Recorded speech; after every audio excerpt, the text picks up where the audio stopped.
My administration is recommending that all Americans, including the young and healthy, work to engage in schooling from home when possible, avoid gathering in groups of more than 10 people, avoid discretionary travel, and avoid eating and drinking at bars, restaurants, and public food courts. Restaurant businesses and food businesses are very tenuous. They don't have a lot of cash reserves, and they go from week to week. And that's the fact of the matter. I've been in the business my whole life.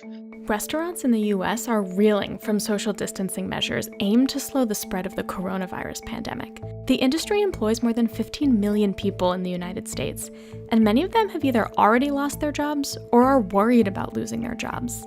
Restaurants, large and small, are doing the best they can to navigate the economic shock brought on by the pandemic containment initiatives. So the COVID shutdowns are probably the biggest existential crisis that this industry has ever faced. The National Restaurant Association estimates that between March, April, and May of 2020, sales will decline by $225 billion.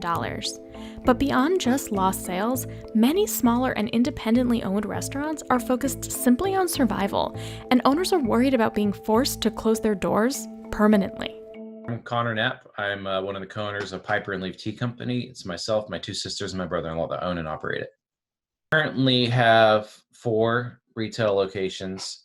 And so we have one at Low Mill Arts Center in Huntsville, and we have one in downtown Huntsville, one on Highway 72 Huntsville, which is out towards Madison.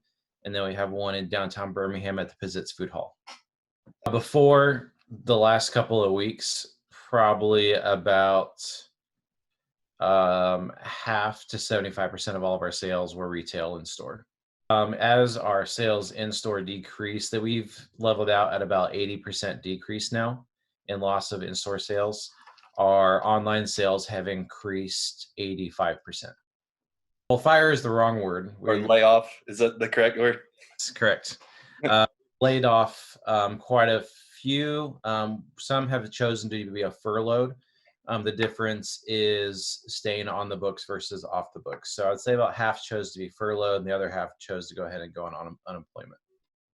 Unfortunately, no, that's all dependent on the regulations that we have with the state of Alabama and the nation.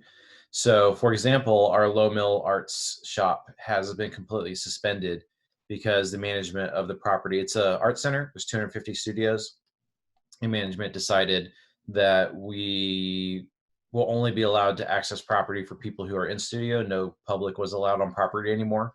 And that was our number one producing shop. And so that one's been suspended indefinitely because it's supposed to follow the school systems, but the schools are out for the rest of the year. Yeah. So they haven't come up with a policy since then. Our other stores are still operating carry out, curbside, and or delivery. So for example, our downtown Pizzitz store, they have also closed it off to the public, but we can still do curbside and delivery from there. And I would say yes and no as far as like other ways. I would say it's just really forced our customer base to adapt to a lot of things that we've been trying to push for a while anyway. And so one of those things is our website. We are entering our 7th year as a family operated business. And since month 1, 7 years ago, when we were one night a week at the farmer's market, we've had a website. But our website sales have generated probably less than 5% of our total sales base. And people are always like, well, maybe you should make a website. We're like, website. And so this situation has really forced people to take on that challenge of changing their buying behaviors, as well as learning to brew tea at home, which is another thing that we've been trying to educate our customers on for a long time.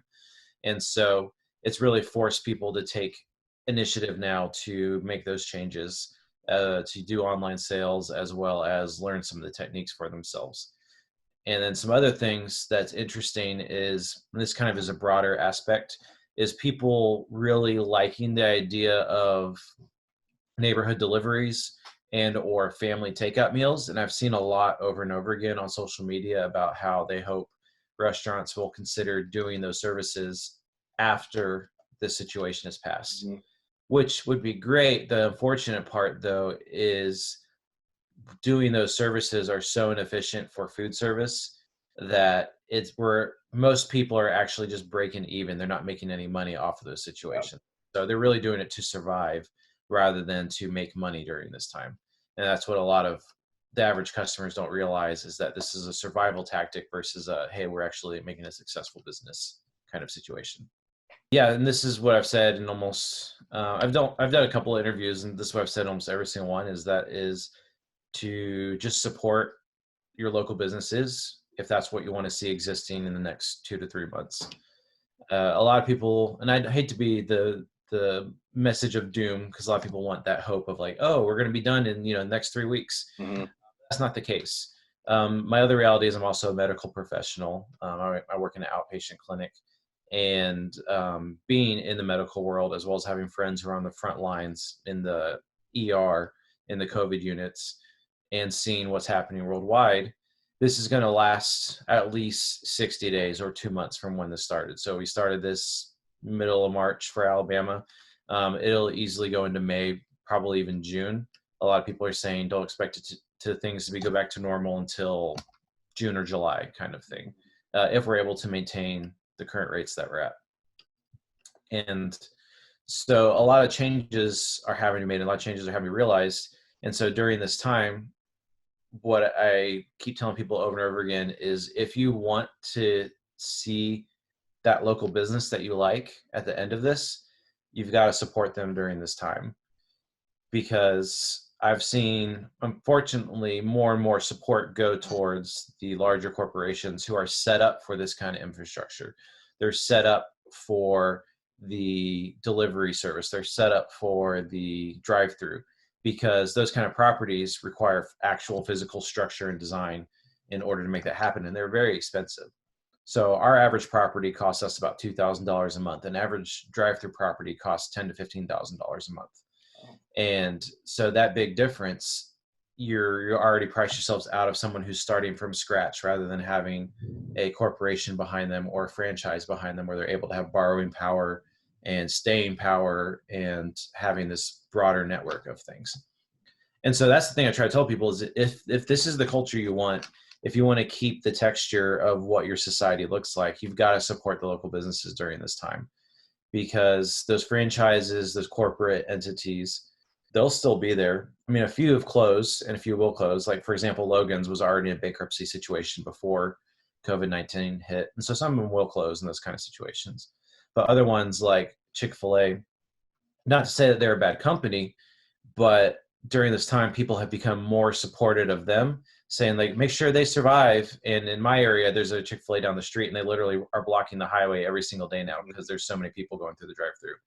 And it's great if that's what the company people want to see. And I appreciate the honesty if they're like, you know what, I really don't want the local businesses to be there. I only want these other businesses. And I appreciate the honesty if that's the case. But then realizing, if you want those local businesses to be there, if you want your local community to have that texture and that interest and that depth, then that's where you have to really support your local business. Because the average local food service business owner is maybe making $20,000 a year off their business. The average franchise owner or Chick-fil-A operator, which is a manager, they don't have any ownership, they're easily making $100,000 to $300,000 a year off their businesses. And so the people who do it at these really low rates, they do it because they care about their community. And so it's the time now for the community to really say, you know what, we appreciate what you're doing here. We appreciate that you're taking extra steps to keep us safe. We appreciate that you gave, $5,000 a year towards my school's different projects. We appreciate that you know my name and you know my order. And so those are the things that people have to really decide on and vote right now, as we're going into a forced recession in our economy, because you can't shop everywhere. You can't do everything. And so it's really deciding where your dollars go and focusing on those businesses that you really want to see at the end of this. I always tell people the reason why Piper and Leaf started is we wanted to bring community together. That's why we started 7 years ago. That's why we still exist today. And that's going to always be my rallying cry when I'm representing Piper and Leaf. Unfortunately, bringing people together is literally the thing we're not allowed to do right now. So we have to be creative in doing some of these other initiatives. And so I just would share the things that we're trying to do. We've developed 3 goals for ourselves, and that is daily positive action. Finding something that we can engage in on a daily basis that's going to move things forward in a positive way. The second thing is strengthening local businesses, supporting our local businesses as much as we can, shopping at local independent grocery stores, going to our favorite restaurants and coffee shops, to the point where it hurts, because we want to see them at the end of this, and trying to find ways to bring those businesses together. The third thing that we are doing and focusing right now is creatively building community. Since we can't physically have people together anymore, since we can't do the one thing that we started Piper and Leaf to do, which was to gather people around a cup of tea or a cup of coffee, we have to find new ways to do that. And so we're doing that through community initiatives. We're doing that through some experiences and training, like having a recipe training night. And then we're also going to try to do some other things using video chat, for example, and just have a meetup, because some people are so starved for community that we're just going to have like a dinner and say, hey, if you want to join in, get on 6 o'clock. Another thing that we're going to do is like a pet parade. People love showing off their pets. And so we're going to say, hey, get on this night at this time, make sure your pet's with you, and let's all just like show our pets and see what's out there and who's who and what's what. Could you introduce yourself, the company you founded, and what role you play in the company? How many locations do you have and where are they located? Roughly how much of the sales comes from in-store purchases? Has your online sales increased since the stay-at-home order was issued in Alabama? Have you had to fire any employees due to the coronavirus, and if so, how many? Is there any timetable on when the stores will reopen? Are there any other ways the coronavirus has affected business? Is there anything else you'd like to say to the customers that frequent the Piper and Leaf stores? And is there anything else you'd like to add?